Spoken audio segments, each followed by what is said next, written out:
O wait lang, nag-church ka pa rin ba? O hindi ka na nag-church? Matagal ka na rin bang hindi nakakapunta sa church mo? Miss na miss ka na ng Panginoon. Saglit lang to kapatid at marami kang matututunan. Alam mo, sa huling kapanahunan ng sabi ng Bible, magkakaroon ng great apostasy. Yung matinding pagtalikod ng mga tao sa kanilang pananampalataya. Hindi lang yung pag-absent sa church, kundi yung pag-abandona sa pananampalataya. At alam nyo po, ayaw ng Panginoong Jesus na yan ay mangyari sa iyo. Kaya nga sinabi niya sa Matthew chapter 24, hindi lang digmaan, hindi lang tagutom ang senyales ng huling kapanahunan bago ang wakas, kundi yung matinding panlalamig po sa pananampalataya. Yung matagal ka naman nag-church pero biglang ayaw mo na. That is the spirit of Antichrist. Basahin natin yung Matthew chapter 24. Sinasabi rin sa Matthew chapter 24 na kapopootan ng kapwa Kristiyano yung kanyang kapatid na Kristiyano. So 'di ba? Hindi lang unbeliever kundi mga kapwa Christians magkakagalit at espiritu po ng Antichrist po yan. Ito po yung sabi. Sa panahon na iyon, kamumuhian kayo dahil sa pagsunod nyo sa akin.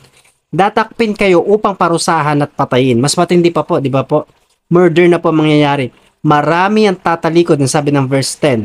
Sa kanilang pananampalataya, kapopuotan at ipapahuli nila ang kapwa nila mananampalataya. At ito pa yung lilitaw sa verse 11. Ang maraming huwad na propeta at marami maliligaw nila. Lalaganap ang kasamaan at dahil dito manlalamig ang pag-ibig ng maraming mananampalataya. Diba? Marami kasing laganap ngayon na katuroang huwag ka nang mag-church, huwag ka nang pumunta sa simbahan kasi wala namang ganun sa Bible eh. Pero ano ba yung sinasabi ng Bible patungkol sa pagsasama-sama? Patungkol sa pagkakaroon ng pagsamba natin sa Panginoon ng may kasamang mga mananampalataya. Alam mo kapatid, kung hindi mo lang natatanong, sa Old Testament pa lang sabi ng scriptures, napakaganda sa paningin ng Panginoon na ang mga mananampalataya ay nagkakasama at nagkakaisa sa isang hangarin. Ano yun?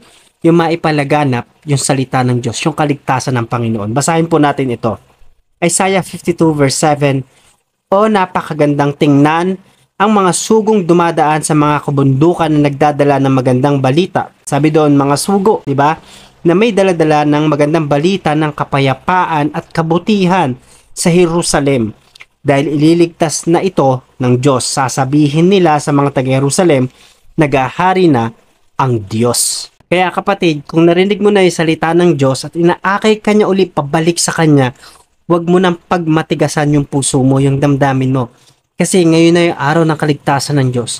Hindi bukas, hindi sa makalawa, at sa susunod na buwan, kundi ngayon na.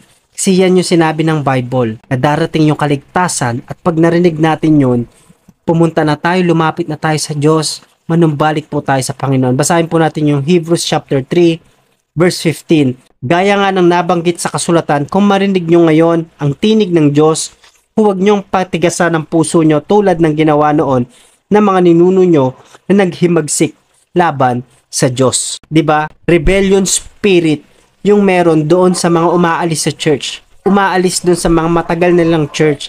At spirito po yan ni Satan. Yung pagkaguluhin, pagsabungin yung mga mananampalataya para wasakin at hindi na po mag-unite. Yung body of Christ ng Panginoon, unti-unting nakikita na parang hindi united. Kasi nga po, nandun yung spirito ng Antikristo at ni Satan. At gusto ng Diyos, para mapanatili po yung pagiging united natin sa Panginoon, magpaalalahanan tayo. Huwag nating kalimutan, kaligtaan yung pagtitipon ng mga banal. Sabi po ng Hebrews 3 verse 13, magpaalalahanan kayo araw-araw habang may panahon pa para walang sino man sa inyo ang madaya ng kasalanan na nagpapatigas sa puso nyo. So, let us pray one another. Magpaalalahanan tayo mga kapatid. Sabi dito sa verse 14 ng Hebrews chapter 3, sapagkat kasama tayo ni Kristo kung mananatiling matatag ang pananampalataya natin sa Kanya hanggang sa wakas. Alam niyo po, kung ikukumpara natin yung buhay natin doon po sa mga unang mananampalataya, matindi po yung persecutions. Pero alam niyo po, hindi yun naging dahilan para magwatak-watak sila, kundi yung persecutions na yon ay naging batong tungtungan po nila para lalong mapalapit sa Diyos. Lumalim ang pananampalataya at naging bantog ang pananampalataya ng mga unang Kristiyano po sa panahon ng Biblia. At gusto ng Diyos na magkaroon rin tayo ng ganitong eagerness. Hindi man tayo nakakaranas ngayon ng literal na persecutions, pero alam ko po may mga ganito na sa panahon natin because we are near at end times. Ang nais ng Panginoon na hindi tayo mahiwalay sa pag-ibig ng Diyos. Kasi ito'y sinabi ng Roma, matindi yung gutom nila, matindi yung persecutions nila, nangyayari sa kanila. Kasi ang kalaban nila dito, hindi lang isa. Hindi lang yung walang makain at walang masaing, kundi matinding pagsubok. Yung for Christ's name's sake. Ito yung nangyayari po sa mga Kristiyano that time. At nais ng Panginoon na tumibay tayo at maging inspiration sa atin yung Word of God, yung Scriptures, yung mga unang mananampalataya nagtalaga ng buhay sa Panginoon. Ganito rin ang gusto ng Diyos sa atin. Walang makapaghiwalay sa atin sa pag-ibig ng Panginoon. Sabi ng verse 35, walang makakapaghiwalay sa atin sa pag-ibig ni Kristo kahit dumanas pa tayo ng pagsubok, paghihirap, pag-uusig, gutom, kawalan, panganib, o maging kamatayan. Gaya ng sinabi sa kasulatan, alang-alang sa iyo palaging nasa panganib ang aming buhay, para kaming mga tupang kakatayin.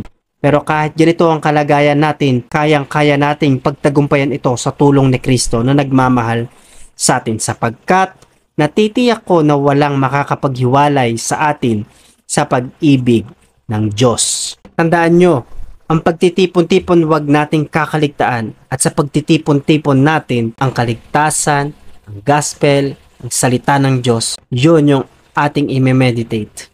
Walang ibang itataas, hindi tao, hindi kongregasyon, hindi simbahan, tanging ang Panginoon lang. Sabi ng Matthew chapter 24 verse 14, pangangaral sa buong mundo ang magandang balita tungkol sa paghahari ng Diyos upang malaman ito ng lahat ng tao sa kadarating ang katapusan. Kapatid, kung matagal ka nang hindi nag-church, lapit na po ulit tayo. Punta na tayo sa ating church, sa pamilya po natin, sa bahay ng Diyos. Kung ikaw naman ay nanatiling naglilingkod, magpatuloy ka lang kapatid. Share ko lang sa'yo yung 6 years anniversary ng aming church. Ito yung mga nagaganap lagi. Iilan lang to, pero naniniwala ko na magkakaroon ka rin ng istoryang ganito. Sama-sama kayo maglilingkod sa hirap at ginhawa, magpapanalanginan at magpapalakasan, at maraming taon na magaganap sa inyong simbahan, sa inyong pamilya, naglilingkod sa Panginoon.